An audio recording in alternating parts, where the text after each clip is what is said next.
Okay, welcome. Good afternoon, everybody. It's a delight to see the room packed with you all. Eager to hear our first keynote lecture for this year. The keynote lectures began last year as a way of broadening students' understanding and experience of what education is about. When students come to study education, we've all been through an education system, and we all tend to think of education and the opportunities around it on the basis of our own experience, and that makes sense. But of course, it's so interesting and exciting to recognise the breadth and the context in which education is discussed and thought about. And as I've said before, and no doubt I'll say again, education touches every aspect of life, and you really can't find an area of life where we're not thinking about education. So these keynote lectures are a real centrepiece of the week, but really to try and get you to make the connections for yourself between the big ideas that governments and big institutions are thinking about, but alongside the studies. So the discipline lecture on Monday is very much focused on the curriculum, if you like, of education studies and the disciplines, whereas the keynote is an opportunity to think more broadly. They're fairly short, they're half an hour in length, and there'll be 15 minutes or so for discussion, questions. In such a room like this, we appreciate how discussion can sometimes seem a bit daunting for people, especially when I run around with a microphone as I did last year. Even me singing Moon River didn't really encourage anyone, but there you go.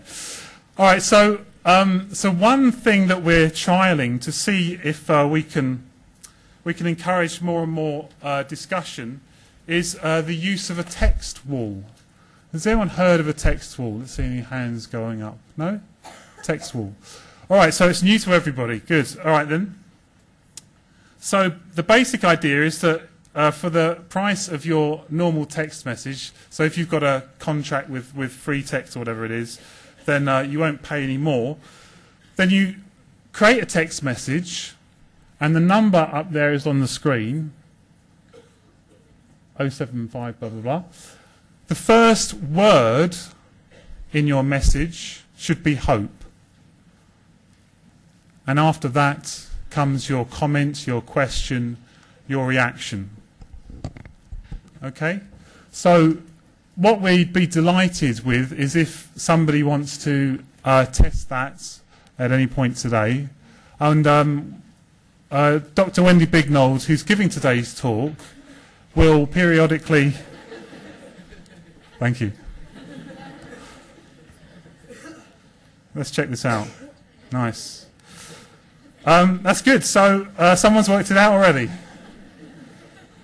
I'm just going to show you. So we can click here, and we've got the phone number, so I'll give you a call later. And we can, I'm sure this won't be necessary, but we can blacklist as well, but I'm sure that won't be necessary. So there's our text wall. Brilliant. We're getting into this. Okay, so you've got the idea. During the lectures, if you feel there's something you want to contribute, perhaps, or a question you'd like to explore, do use the text wall, and occasionally we'll kind of check it out. We'll use it in the discussions, the question and answer session afterwards. And if, when you've presented a question, you feel like you want to elaborate, then feel free to put up your hand. Thank you, Kyle.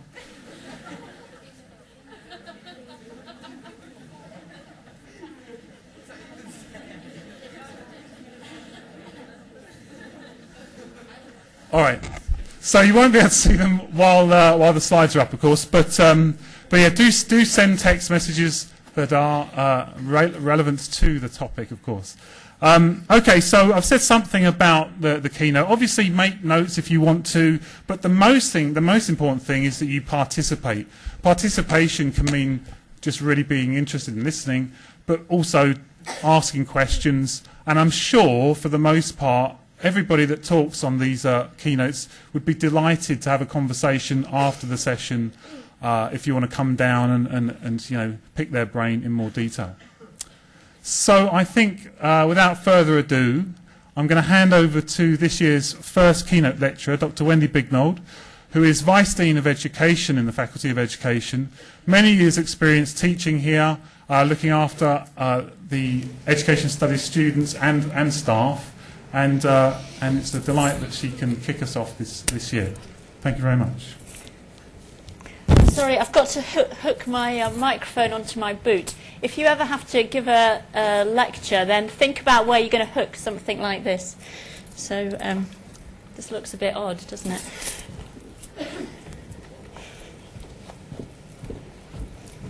Okay, can you hear me up at the back? Yeah. One of the reasons that we record these is because they go on a dedicated website.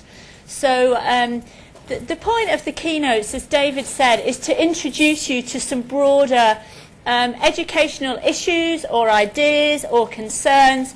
And we've been putting together a program of keynote speakers who we think are people with something interesting to say about education. That's the criteria, really.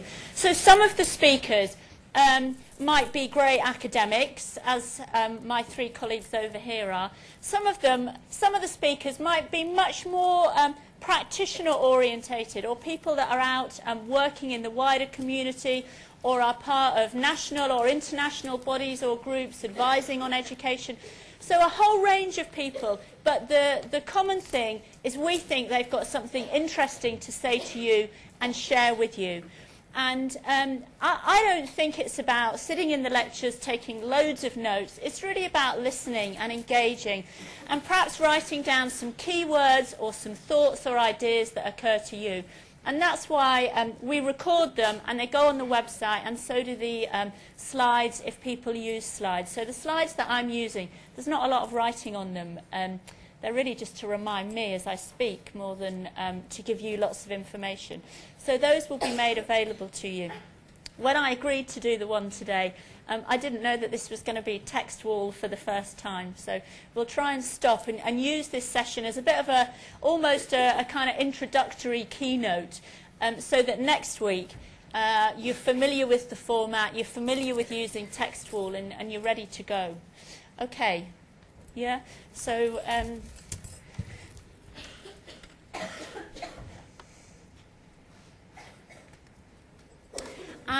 because they record it, we're allowed to walk a bit, but we're not allowed to walk very far. I'm not very good at standing still when I talk. But spoke to you in your induction week with Bart McGettrick, and we were talking about perhaps the purposes of education, about the impact that education can have. And one of the things that I'm really interested in and passionate about is international education and education in other countries. And this is a theme that you'll find coming through some particular elements of your course, perhaps in the first year or the second or third year. You might meet it sometimes in philosophy, or particularly perhaps in sociology. But this is the thing that I'm particularly interested in. And so I'm interested in studying education in other countries, because I think there's a lot to learn from other ways of doing things, other ways of being, other curriculum systems, other ways of organising schooling, other countries where they start school at quite a different age to us here. There's lots of things that we can learn that might be of benefit to us here and in our education system, but are also just really interesting to look at. And a second element to international education, now that we live in such a globalised world, I don't think you can carry on just knowing about your own immediate place. If you want to take a full part in the globalised world, it's important that you know about other countries and what's happening elsewhere. And the keynote lectures are supposed to be about 20 minutes, 30 minutes, so we'll try and keep to that. But I think, really, if you want to be a serious student of education, you've got to look at international perspective. It's not enough just to think about England. That's a really good start, and that might be your focus for this year. When you graduate, you might end up working overseas. Immediately, you might end up travelling. in the future you might find yourself working in other countries. While you're here, you might find yourself part of the Global Hope Project, working in other countries. So this international perspective is always important. And even if your entire career is based in the UK, it's still important to have that wider perspective about things. So I want to talk to you today about the girl effect. Okay? This is just one little kind of interest that I have particularly within international education. So international education is a very broad field of study. And I'm going to talk to you about the girl effect. And we touched on this a bit in the lecture with Bart the other day. And the girl effect, or rather the girl effect on development, is an idea that came up and was really brought to the fore in 2009 at the World Economic Forum. And that's an international meeting of a lot of different groups, large international organisations and national governments that are involved in looking at the world economy and looking at things like development in countries that are still developing. So it's looking at some of the United Nations organisations, groups like the World Bank, some of the big international companies like Nike, who actually invest a lot of money into development and aid projects in different countries. So the girl effect isn't just some nice kind of trendy idea that a group of people have and are interested in. It's actually something that is being looked at in relation to development and education in particularly. When I was talking to you with Bart about the number of adolescent girls that were out of school, somebody asked me, I think on the way out, how many boys are out of school in that same age group? And I had to admit that I didn't know. And I've got some more statistics for you today. I told you then I was going to give you some more statistics. But the question is, well, why are we thinking about girls in developing countries? Why aren't we thinking about boys? Isn't that sexist just to think about girls? The point about the girl effect is that girls are an untapped resource in many developing countries, and their education has a huge positive impact, or has the potential to impact, on the whole community. So it has the potential to improve the life chances and the lives of boys and men. So in thinking about girls, we're not neglecting boys. We're just looking at girls because they've been a group that have been that have not been looked at. And so there's research in developing countries, for example, and some of the references to some of this information will be on the slides. But there's research in developing countries that shows a consistent relationship between better infant and child health the longer the mother had in school. Okay? So a girl who's had access to schooling is likely to have a more positive impact on her family's health and her children's health as she becomes a mother. And so that's why the education of girls in particular is so important.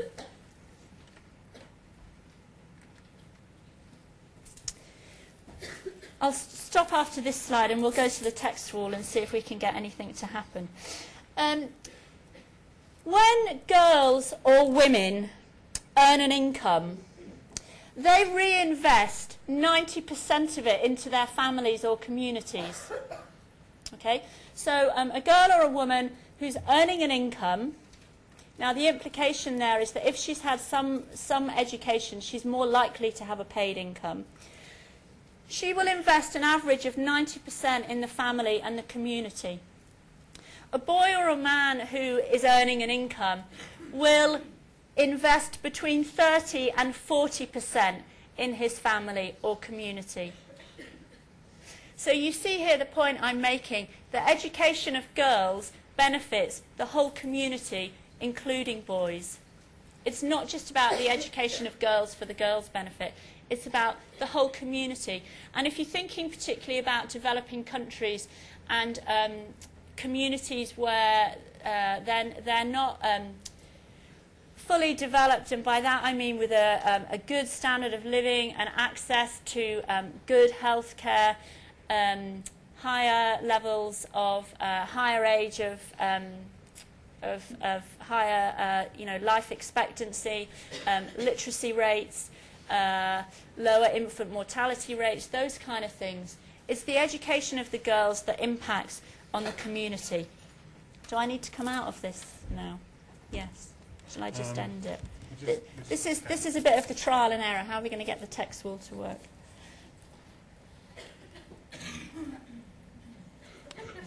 Doesn't David look lovely today? That's not me. I want to know if that's Morgan's phone number. I'm going to take these phone numbers and check them. Okay.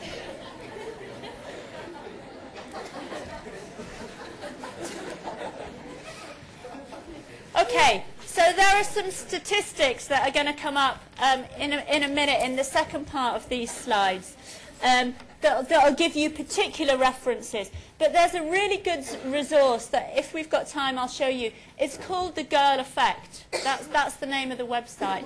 And on there, they've got a lot of different pieces of research that talk about this kind of data. And the interesting thing about the data that I'm sharing with you today is it's headline stuff. It's stuff that makes you stop and think, or hopefully it does. Or it's stuff that makes you comment on David's shirt. But it's kind of headline grabbing, and sometimes that's what you have to do. And I think that's part of the role of the keynotes, is to just make you think for a minute, or sow an idea, or give you an interest that you want to go away and follow up. So you write to ask about statistics, and there'll be some references to these. There you go. Oh, I read it up there.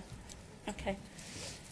Do you think the education for girls or women in LDCs might increase? Might increase. Okay. Yeah. Do you think that education for girls or women in LDCs might increase development rapidly at low levels of development, but might then result in a levelling off of growth if women tend to remain in the domestic sphere? Just domestic sphere. That's a good question.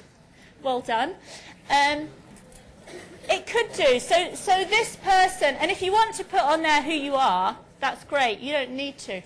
And in a sense, I mean, that question is saying, if we invest a lot in quite basic levels of education, is that going to help communities develop, but then get to a point where they're going to stagnate? And I think what's important here is that there are opportunities for women who have had educations to move outside of the domestic sphere and to have to earn an income externally from the home, to be part of the community or the broader society, to enter, for example, I can see when you've got outside speakers, we're going to have to find a way to manage this. What's the domestic sphere? Within the home, the house, yeah? So I'm talking about, I'm supposed to stay here, aren't I? Otherwise I go off the camera. So I'm talking about one of the benefits of girls' education being that it impacts on the family unit. Okay? And somebody here is rightly saying, well, if they stay within the family unit, this domestic sphere, is that family going to develop? And so there'll be a kind of improvement of health and nutrition and related things within families, but that development might stagnate after that. Okay? And of course, one of the things about the girl effect is that it's not just about giving an education to girls. It's about educating the community. It's about educating often decision makers and people in power.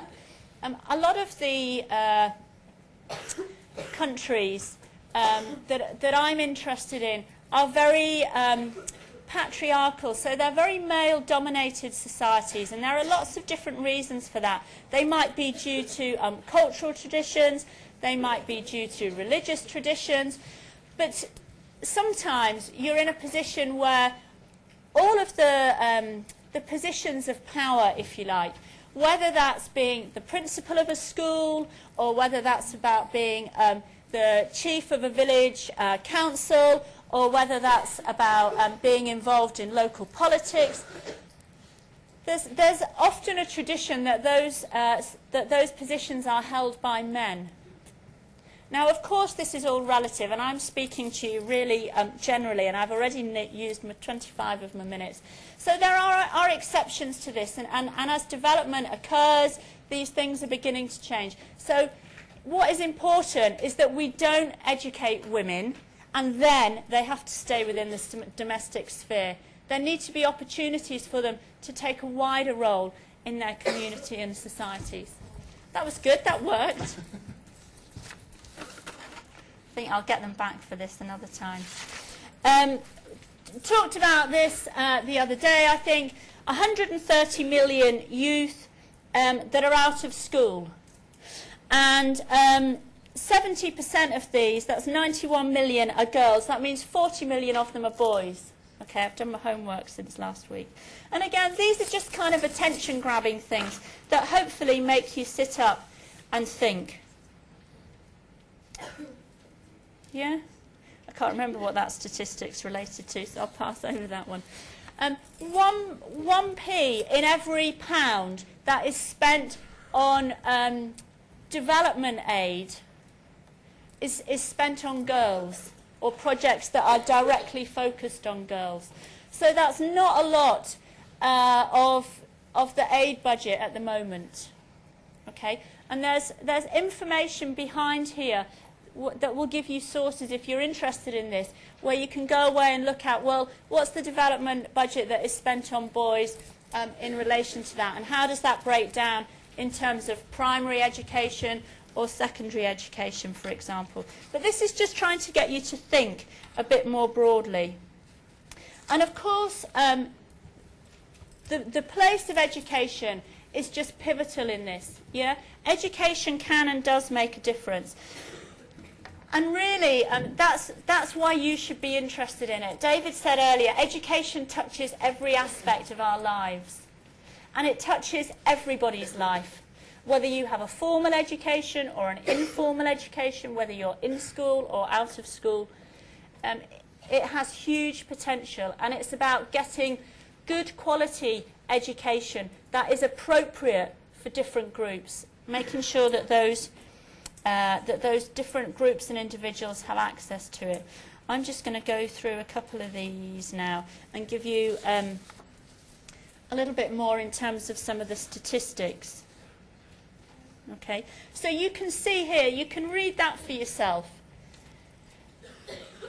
Now, I find that quite interesting. There's quite a lot of research that's sponsored by the Nike Foundation. I don't even know if you call them Nike or Nike, do you? But some of these big international companies, I suppose in part because it helps them with their profile with consumers these days, are doing a lot of research and investment in the area of education. Okay?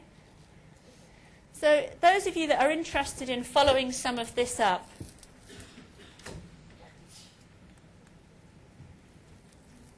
yeah? If you take this as an example, on average 90% of girls who spend less than 14 hours on housework attend school. Okay? But only 70% of those who spend 28 hours or more per week on household chores do so. So the more they're involved in work within the home, the more a girl is involved with work within a home, the less likely she is to be able to access schooling. Okay? And there are all sorts of reasons for this. So, for example, I used to live and work in northern Pakistan, very close to the Afghan border. And a lot of the households there were involved in subsistence farming. So they grew enough food for themselves and their families. They weren't farmers on a scale where they were selling much of it, if any at all. They were really into subsistence farming and quite intensive, labour-intensive farming methods. So you needed extra pairs of hands to help out, either to help out in the fields or to do the chores in the family, to look after younger brothers and sisters, to prepare food, yeah, to keep the house clean, those kind of things.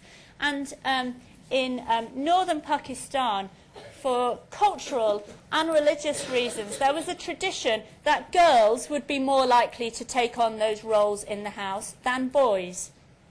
Okay? Where I lived, if you sent a child to school, there would be some cost. Even although the school was free, you had to buy the books, and you had to pay for a uniform. You had to buy a uniform. So there was a cost. And if you're a family that doesn't have a large income or a regular income, even small costs of school can be prohibitive. And if a family had enough money to send 1 or 2 children to school, and let's say there were 4 children in the family, 2 girls and 2 boys, in that community the money would have gone on sending the boys to school and not the girls, because of cultural and religious traditions in that particular area. Okay? So these are some of the reasons why girls have not had opportunities in education that boys might have had. Okay, we'll stop there. I daren't look at the wall. You don't want to see the wall?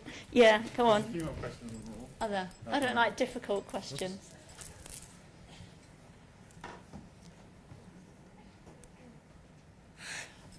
Okay, well, oh, goodness. Okay, so we did what's the domestic sphere. What countries are most affected?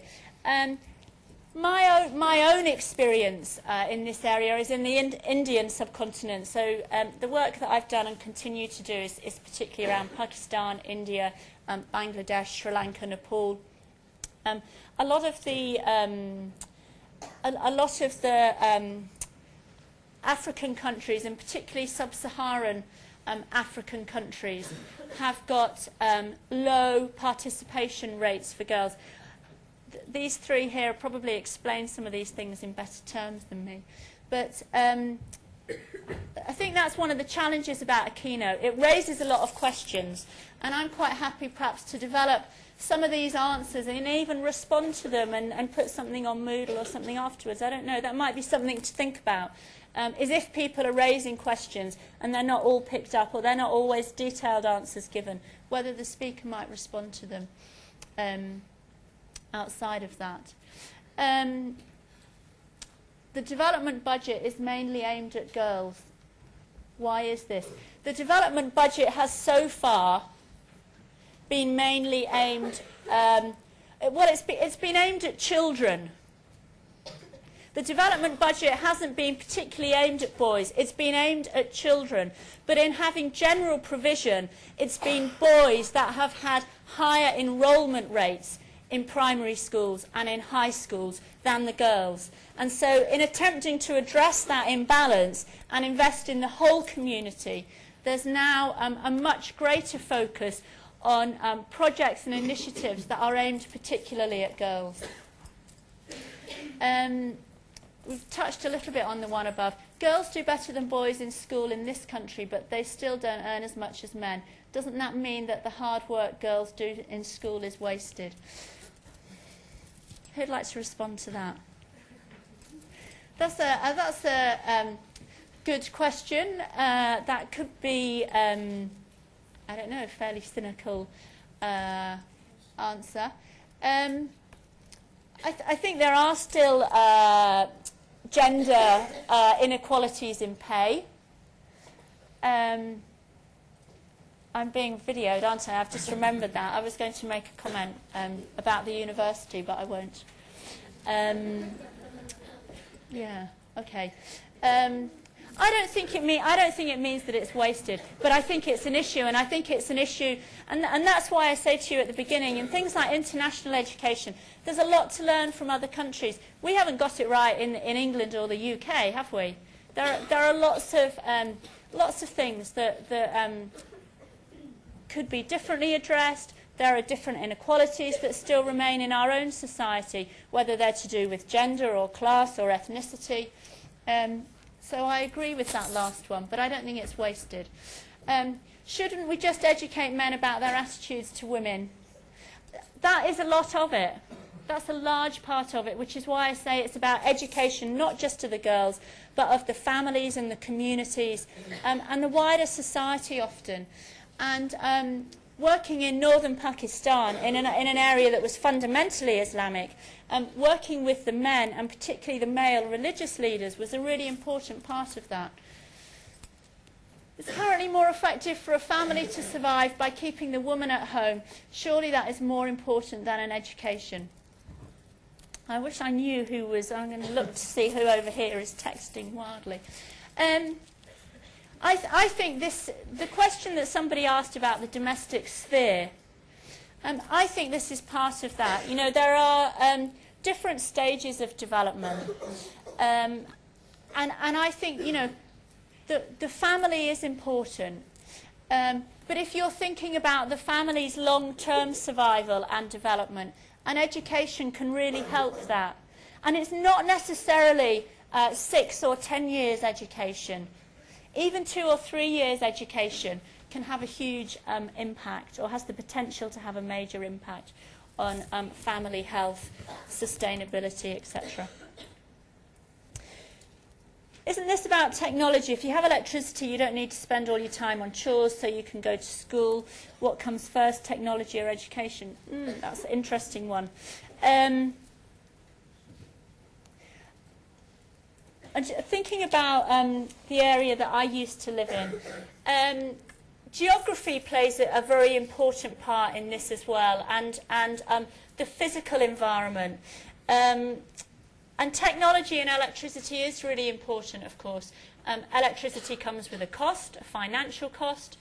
If you're in villages that are rural and isolated, it isn't straightforward actually getting technology to them and getting electricity to them. There might be different forms of generating income. So it was an area that was quite mountainous, and there was a lot of hydroelectric power stations. That's water, isn't it? Yeah. So you know, the mountain streams that were coming down were quite often used to generate electricity, and quite often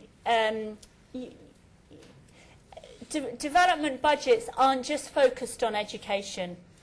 They often work alongside other projects. So it's about bringing a range of resources to different places. So it's not just about education and improving schooling, but it might be also about improving access to healthcare, improving access to things like electricity or alternative energy sources.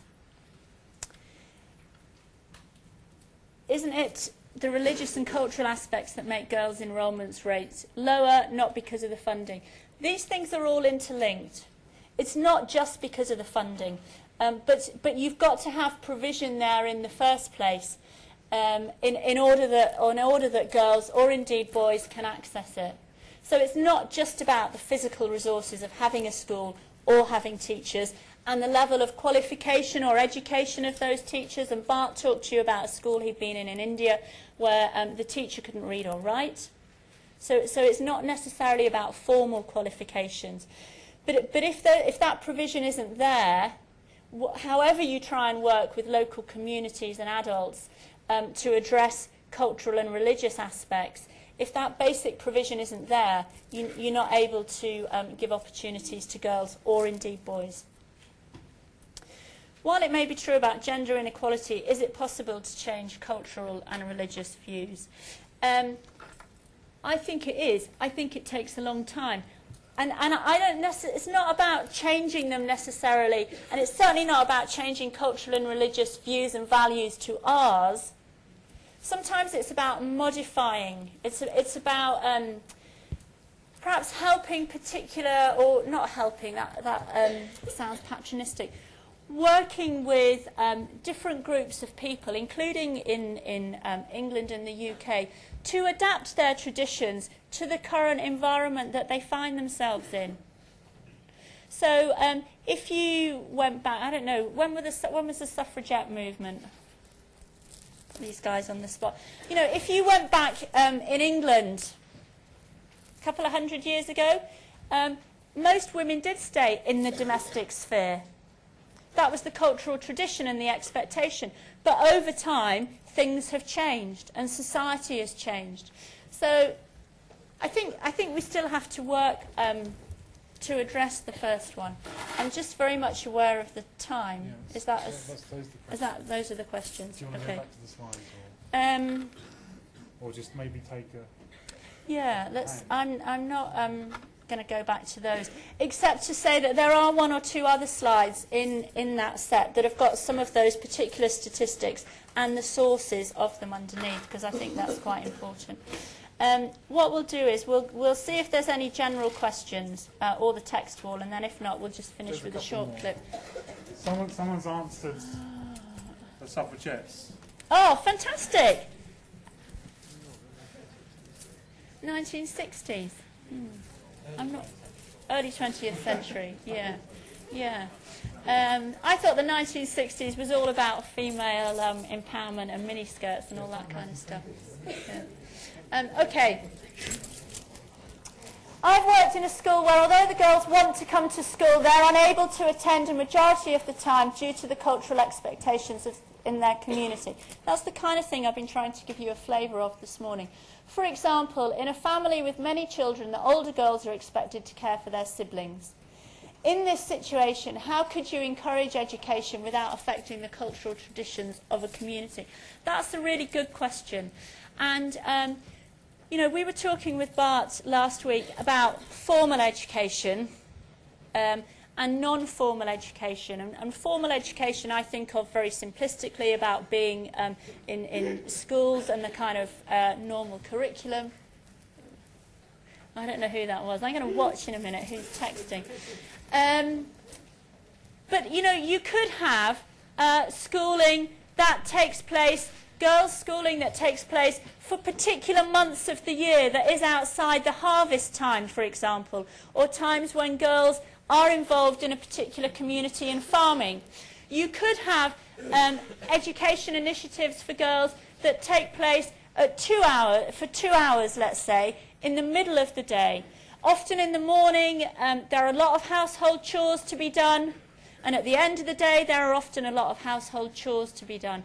So it's looking at community needs, and the people that live in the communities know their needs. It's not about people from outside going and trying to impose an English education system.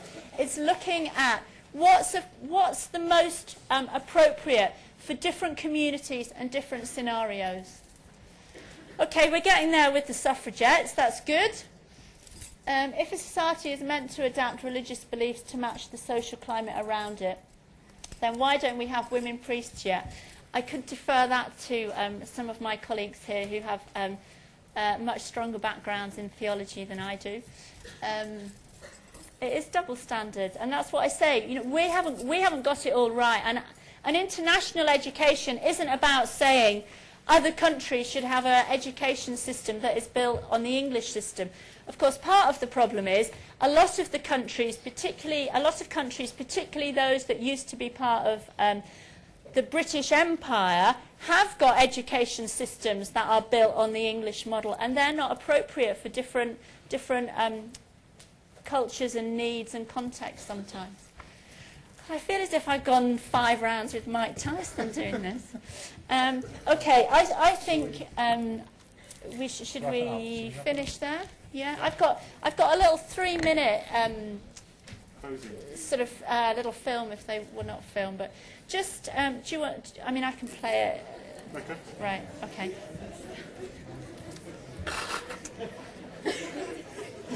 Okay. So my perspective on the keynotes is they should get you to think, and hopefully over the course of a year there'll be some keynotes that particularly interest you and make you want to go away and follow things up with the speaker, or find things out for yourself, or read something related to it. So this is a clip from the Girl Effect website.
So if we could just thank Wendy very quickly. Thank you. Thank you also for your questions. Next week we have Jane Davis from the Reader organisation, and very excitingly in the coming weeks we have some very interesting authors from the Reader organisation too. So please do think about using the text wall as we use the keynote lectures or as we proceed with them. Thank you very much. We'll see you next time. Have I said everything?